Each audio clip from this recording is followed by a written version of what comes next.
Magandang araw po sa inyong lahat.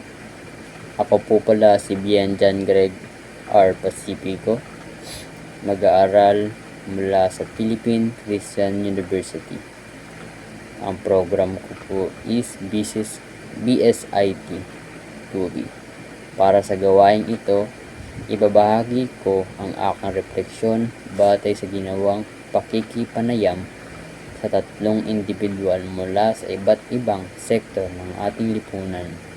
Sa paksang mahalaga pa bang pag-aralan ang buhay at gawain ni Jose Rizal sa panahon ngayon. Sa aking nakalap na panayam mula sa isang estudyante at mga magulang at mga mamayan sa aming komunidad, nagkakaisa ang kanilang mga pananaw at nanatitiling itong mahalaga sa kanila. At may kabuluhan ang pag-aaral ni Rizal sa kanyang buhay. Ayon kay estudyante sa aking nakahalap, nakikita niya si Rizal bilang inspirasyon sa pagpapahalaga sa edukasyon sa ating panahon ngayon.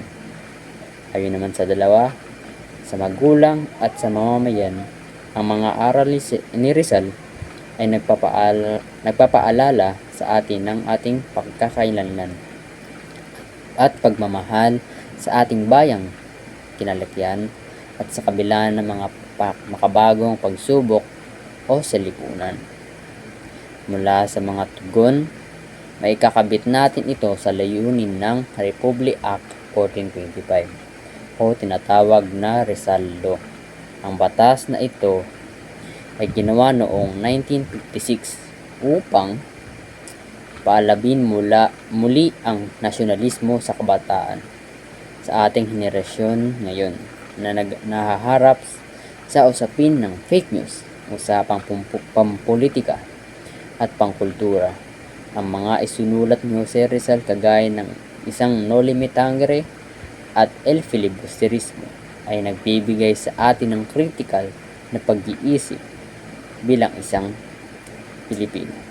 Hindi lamang ito tungkol sa pagmemorya ng mga petsa, kundi sa pagsasabuhay ng kanyang mga prinsipyo ng karunungan at integridad.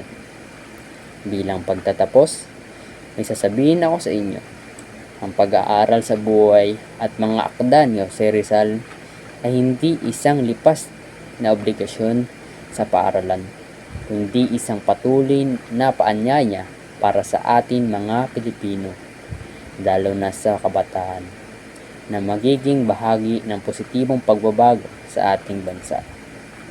Dahil ang sinabi niya, ang bata ang pag-asa ng bayan. Maraming salamat po.